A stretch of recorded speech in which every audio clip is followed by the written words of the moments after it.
Seja muito bem-vindo ao Poder Expresso. Como a gente estava explicando, o senhor tem 15 dias para apresentar a sua defesa e nós gostaríamos muito de ouvi-lo. Como é que o senhor vai se defender nesse processo? Obrigado pela oportunidade, Raquel. Deixe-me apenas pontuar o seguinte: eu jamais trabalhei por tarifas contra o Brasil. Eu nunca fiz nenhuma medida contra o Brasil e o povo brasileiro. Minha ação foi contra o notório violador de direitos humanos Alexandre de Moraes, que jamais poderia ter julgado Jair Bolsonaro. Então, tudo relativo ao processo do presidente Jair Bolsonaro, a sua prisão, ou até a possibilidade de envio ele para prisão domiciliar, passa longe de uma análise jurídica, mas sim de uma análise política. São, como eu já disse, sucessivos abusos. Quanto a esse processo, eu desconheço esse processo, Raquel. Nunca fui notificado de nada, né? Todos sabem que eu estou aqui nos Estados Unidos e, como qualquer pessoa que vive fora do Brasil, o instrumento correto seria a carta rogatória. Então, se assim for feito, se for confirmado realmente que tem um processo contra mim, que eu desconheço, até para que eu consiga formar advogado e o devido processo legal assim exercer a minha defesa, aí eu vou poder me posicionar de maneira melhor. Mas até lá, né? Eu não tenho noção de nada a não ser o que sai pela imprensa, Raquel. Então o senhor não pretende se defender, é isso, deputado? É que, na verdade, Raquel, eu não tenho do que me defender se eu não sei qual é a acusação. Olha, vamos pensar um pouquinho comigo. Está sendo noticiado pela imprensa que eu estou está sendo movido um processo de coação contra mim por eu supostamente ter tentado influenciar o processo do meu pai. Pelo visto não resultou em nada, que ele acabou sendo condenado, está preso, né? Não sei que intimidação é essa que o Alexandre de Moraes tanto tem medo, mas por sanções que viriam dos Estados Unidos. Quem assina as sanções é o presidente Donald Trump. Então quer dizer que, se confirmada essa notícia, eu estou sendo processado por uma ação do presidente Trump, na qual ele, presidente Trump, não está sendo processado. Isso é um absurdo. Isso é um descalabro, isso daí é uma notória perseguição. Ou o Alexandre de Moraes está com medo do Donald Trump e não quer processar ele. Deputado, nós acabamos de noticiar que a PGR está se manifestando contra a prisão domiciliar humanitária para o seu pai. Como é que o senhor reage? Como que está impactando sua família? Olha, eu não esperava nada diferente, né? O PGR Gonê há muito se mostra como um serviçal de Alexandre de Moraes. Inclusive, eu já não considero nenhuma análise jurídica deste processo sensata. Eu acho que nós temos que dar nome aos bois para não acontecer até o que está acontecendo agora com a imprensa. Eu estou vendo agora pessoas da imprensa criticando o inquérito das fake news, utilizando argumentos que nós utilizamos, né, de um processo aberto há mais de 6 anos, uma perseguição notória, e estão usando isso agora contra a imprensa. Eu não quero que chegue ao ponto, Raquel, de nós vermos pessoas da imprensa sofrendo, igual nós, entre aspas, bolsonaristas, sofremos com tornozeleira eletrônica, com prisão domiciliar, com envio da Polícia Federal para intimidar na casa da pessoa. Então o Brasil está de cabeça para baixo. Eu acho que a gente tem que chamar as coisas pelos nomes para tentar ver se a gente consegue resgatar aquilo que restou da nossa democracia. O Jair Bolsonaro, enquanto presidente, ele assinou um pedido de impeachment contra o Moraes. O seu colega, Raquel, Glenn Greenwald, fez uma matéria onde teve acesso ao WhatsApp de assessores de Moraes, dizendo: olha, o Moraes quer pegar o Eduardo Bolsonaro. E este é o juiz que está julgando os nossos casos, da nossa família. Isso é um absurdo. Isso é mais impeditivo do que o caso do Toffoli no Banco Master. Deputado, vou chamar Basília Rodrigues para participar da nossa conversa. Basília. Oi, deputado, tudo bem? O senhor chegou a constituir advogado aqui no Brasil para que possa representá-lo de qualquer acusação, sobre qualquer fato, até mesmo sobre o fato do senhor ter sido cassado pela mesa diretora da Câmara dos Deputados com expediente administrativo e não criminal, né? Eles dizem que pelo fato do senhor ter faltado muitas sessões, já ter extrapolado 1/3 das faltas a que cada parlamentar é autorizado por ano, o senhor perdeu o seu mandato. O senhor já tem um advogado para representá-lo nestas causas, tanto criminais, administrativas, de todas as ordens aqui no Brasil? E, de alguma forma, o senhor imagina voltar ao Brasil? Basília, eu estou discutindo isso junto a alguns advogados, mas, mais uma vez, muito do que tem ocorrido não me tem sido notificado. Então, eu não posso eu ter uma conduta proativa para me jogar dentro de um processo. Se existe um processo, o devido processo legal reza que eu tenha que ser citado. Olha, Hugo Mota utilizou como argumento para não reconhecer a minha liderança da minoria, algo bizarro, esdrúxulo, e que com certeza ele fez isso movido pelas ameaças de Moraes, quem viu a Polícia Federal na casa do seu pai, que é prefeito no Nordeste, mas ele fez isso, não reconheceu a minha liderança da minoria, argumentando que eu estaria morando nos Estados Unidos. Ora, se foi efetivo o suficiente para cassar o meu mandato de maneira covarde e administrativa, porque não foi o plenário das câmaras dos deputados que votou, porque se fosse o plenário a votar, tenho certeza que o meu mandato teria sido mantido. Mas se foi reconhecido a minha vivência, a minha estadia atual nos Estados Unidos para cassar o meu mandato, não podem agora fingir que eu não estou nos Estados Unidos e querer botar adiante um processo criminal contra mim. Por qual são? Ou é uma condição ou é a outra. Isso por si só já demonstra uma total contradição desse caso. Agora, vamos lá. Todos sabem, vocês amplamente divulgam corretamente que eu estou morando nos Estados Unidos. E eu não me escondo atrás disso. Estou morando nos Estados Unidos. Quais são os instrumentos legais que Alexandre de Moraes pode tomar? Qualquer instrumento, né, do chamado de comunicação oficial chamado MLAT, ele pode notificar a DOJ Penn Bond aqui, que ela vai mandar a US Marshals vir colher o meu depoimento por carta rogatória. Agora, sabe por que o Alexandre de Moraes não vai fazer isso? Porque para o US Marshal bater na porta da minha casa e eu ser convidado a prestar uma defesa, existe uma análise prévia a ser feita no Departamento of Justice, da Penn Bond. É o equivalente ao Ministério da Justiça no Brasil. Então, essa avaliação preliminar inicial que eles fazem, eles têm que ver se é crime no Brasil, se é crime nos Estados Unidos, eles têm que ver os requisitos mínimos de legalidade. Então, Alexandre de Moraes ele não quer se aventurar nessa esfera porque corre-se o risco dele ser desmoralizado mais uma vez, tal qual ele foi no processo do Oswaldo Eustáquio na Espanha, que não só recusou a prisão preventiva que o Alexandre de Moraes pediu ao Oswaldo Eustáquio, como impediu a sua extradição, como ele tentou fazer na Itália com o Eduardo Tagliaferro, que também não foi preso e nem extraditado, ou como as dezenas ou centenas de brasileiros que estão na Argentina, que o Moraes pediu a extradição de cerca de 60 deles e até agora nenhum deles foi extraditado. Então o Moraes ele está desgastando a credibilidade dos juízes de verdade do Brasil. É lamentável, mas essa é a fotografia que está indo para o mundo. Deputado, o nosso analista Ranier Bragon tem uma pergunta para o senhor. Em 2027. Oi, deputado. Boa tarde.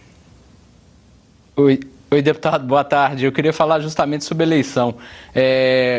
Como que o senhor avalia o apoio à candidatura do seu irmão Flávio Bolsonaro de figuras importantes aí do seu campo, como Tarcísio de Freitas, Michele Bolsonaro e o Nicolas Ferreira?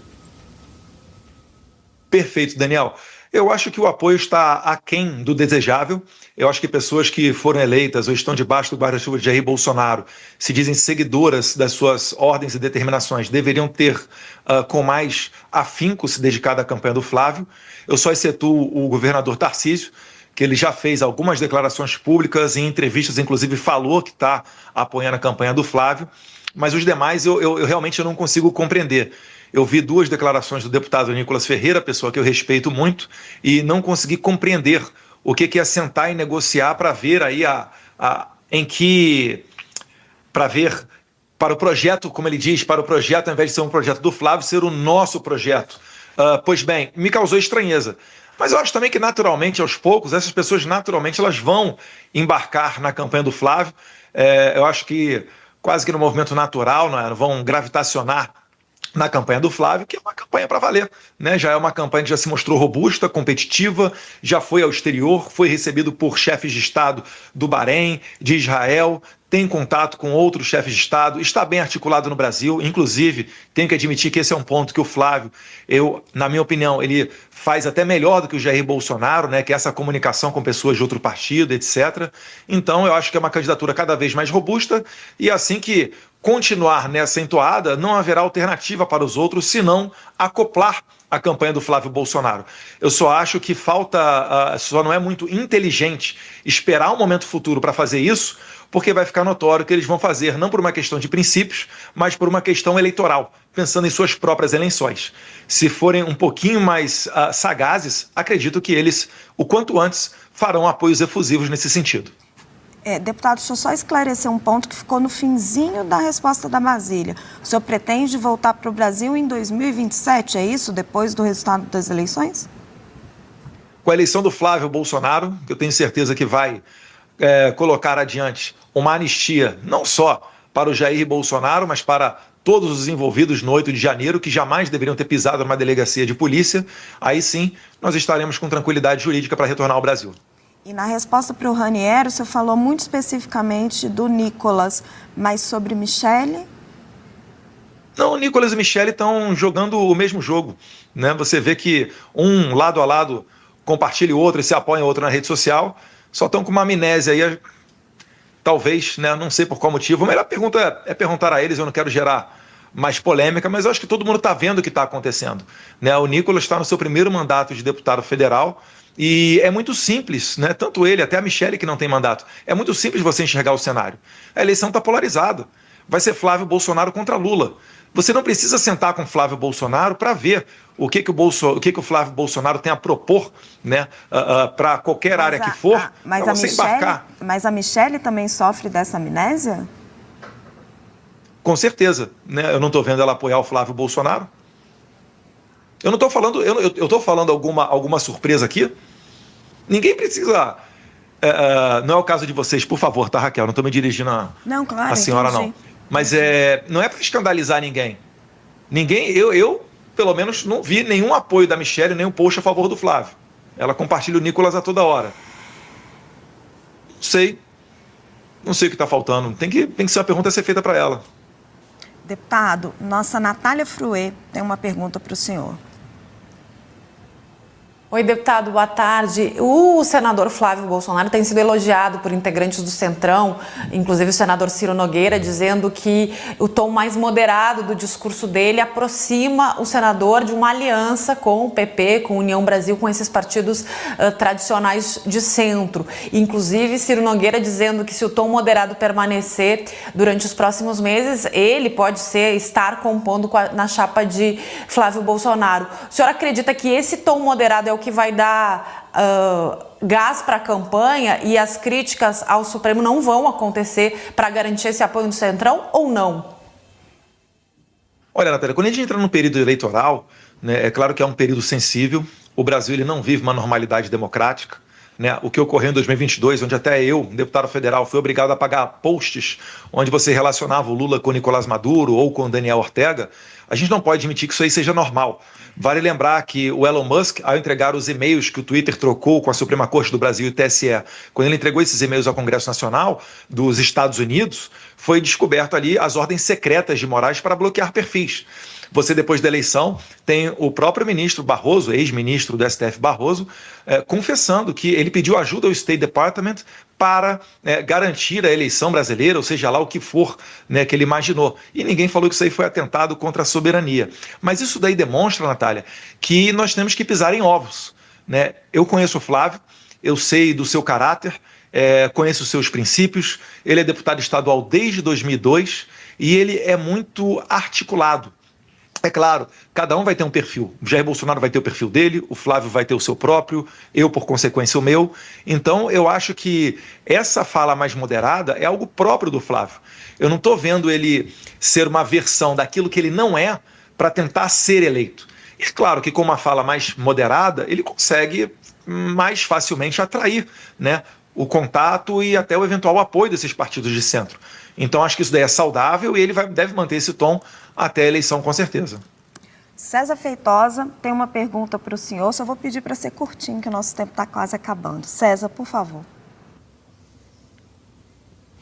Deputado, eu queria voltar a falar com o senhor sobre o processo, a ação penal, porque a denúncia já foi recebida, por isso mesmo a abertura da ação penal, e o senhor não participou dessa primeira fase desse processo.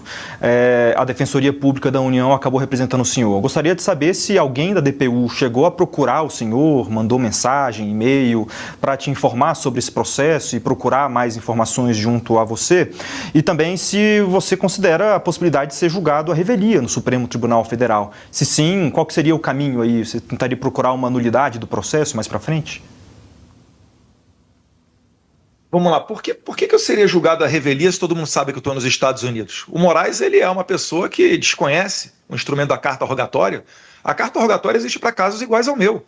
Então, se eu for julgado à revelia, é um notório atropelo da Constituição, um atropelo de vários acordos e convenções internacionais, né? Então, mais uma vez, eu estou esperando para ser julgado, né? Se for o caso de eu ser acusado, né? Esperando para ser intimado, bem da verdade. Não mantenho contato com ninguém da Defensoria, mas através de matérias de vocês da imprensa também vi que a Defensoria disse que é impossível fazer a minha defesa.